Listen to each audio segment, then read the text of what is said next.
So what happens to the avoidant when you stop chasing them? What are the likely outcomes when you go into no contact and you stop chasing this person? Let's get into it. First and foremost, the avoidant will experience an immediate sense of stress relief. Being in the relationship is a source of stress for an avoidant, especially if you're dealing with a dismissive avoidant or a fearful avoidant that leans heavily dismissive. That's because there's pressure on them. Even if you're not actively pressuring them, they feel pressure to be emotionally available and vulnerable to you, pressure to meet your expectations, pressure to give something of themselves. It gives them a ton of anxiety. So when you're no longer chasing, you're no longer begging, you're no longer reaching out, and you're in no contact, they feel relief. It's like the weight of the world has been lifted off of their shoulders, and they're out living their best life, meaning they're distracting themselves so they don't have to face the emotions of the breakup. And they're convincing themselves that it was absolutely the right move to end the relationship.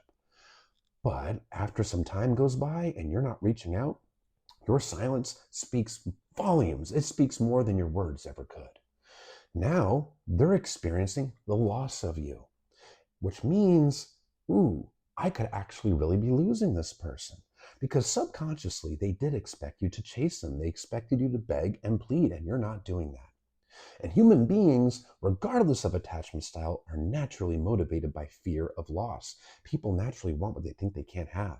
And you've made yourself in scarce supply. So now it becomes safe for the avoidant to start to ruminate on you and miss you, because initially, accessing those emotions, that was scary. This is a person that was on the receiving end of consistent childhood emotional neglect.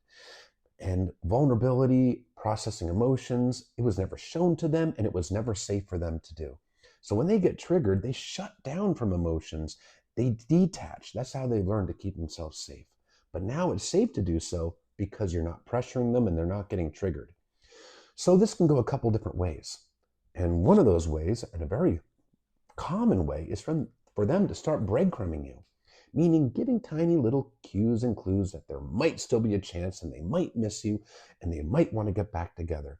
It could be watching your stories on social media, maybe liking your posts or texting you, hey, how's it going? Or something along those kind of lines. Now, most of the time, the breadcrumbing is just validation seeking.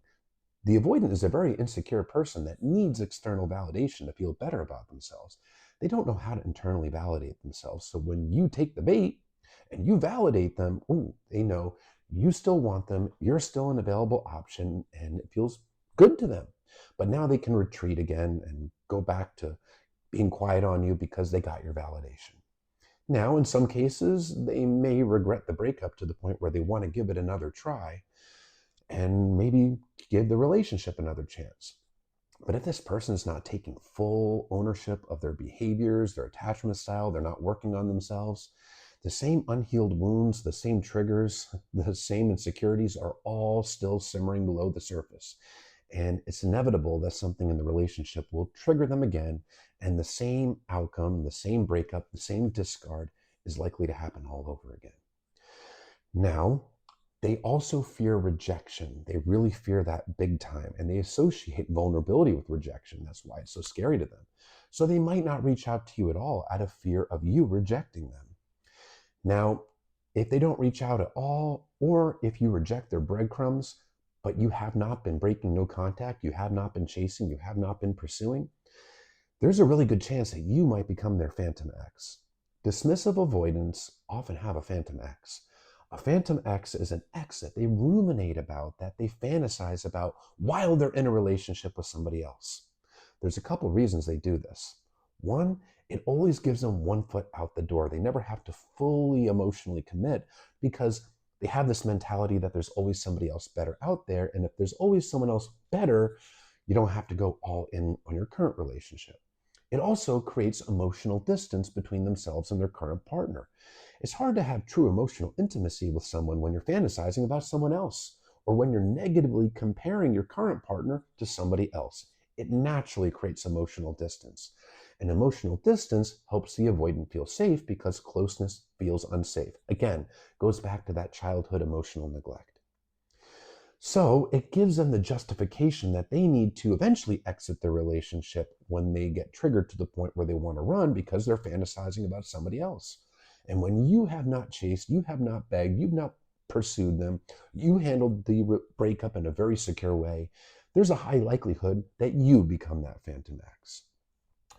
Now, lastly, yes, there's a possibility that experiencing the loss of you not chasing, you not begging, you not pursuing, could be the splash of cold water that the avoidant needs on their face to wake up, start self reflecting, take accountability, and start to work on themselves. Because that could be their rock bottom. Rock bottom is when the pain of the consequences of their actions outweighs the pain of self reflection. And they're now motivated to actually work on themselves because they don't want to go through that again. But there's no guarantee. Everybody has a different rock bottom, and they may never get to that point. They could continue this pattern their whole lives, or it could potentially be the rock bottom, but that's not your journey to take, and that's not the reason to stop chasing them anyway. The real reason to stop chasing them is for yourself, for your own sense of self, for your own well-being.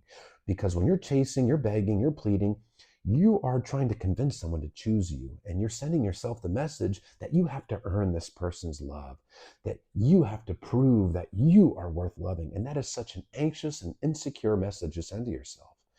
But when you're in no contact, meaning you're not reaching out to them, you're not begging, you're not pleading, you are not pursuing, doesn't mean you're ghosting. You can reply to them, but it doesn't mean that. It means that you're not chasing them. You are respecting your sense of self. You're saying, I'm not going to chase someone who doesn't want to be caught. I deserve a partner that chooses me the way I choose them. Also, you're breaking the addiction. You're breaking the addiction to their breadcrumbs because inconsistent, intermittent reinforcement is more psychologically addictive than consistent reinforcement. There's science behind this. A person that gives you love and affection, but only intermittently, like breadcrumbs, is more addictive than a person that gives you consistent love and affection. The person that gives you consistent love and affection is going to be a much better partner, and it's going to be a much more fulfilling relationship. But the emotionally unavailable partner that is hot and cold is going to be more addictive. But now you're breaking that addiction cold turkey because you are not chasing them, which helps you heal, helps you feel less anxious, and it gives you the opportunity to start working on yourself. Learn to become more secure, learn to hold boundaries, learn about attachment theory, understand why this person, the avoidant, behaves the way they do.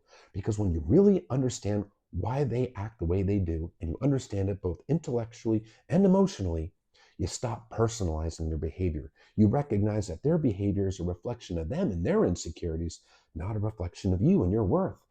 And when you understand this, it helps you detach emotionally and move on from this person because you're not blaming yourself any longer. And it gives you the time and the opportunity to pour all of your energy into you and to things that make your life better. Your family, your career, your friends, your hobbies. Learn new skills, learn new hobbies, go travel the world, do things that are good for you. Because when you take that effort and you pour it into you, you're sending yourself such a powerful message. You're saying, I've got my own back and I know my worth and I will take care of myself even when my heart is shattered. And that is such a secure, powerful, uplifting message that boosts your self-esteem.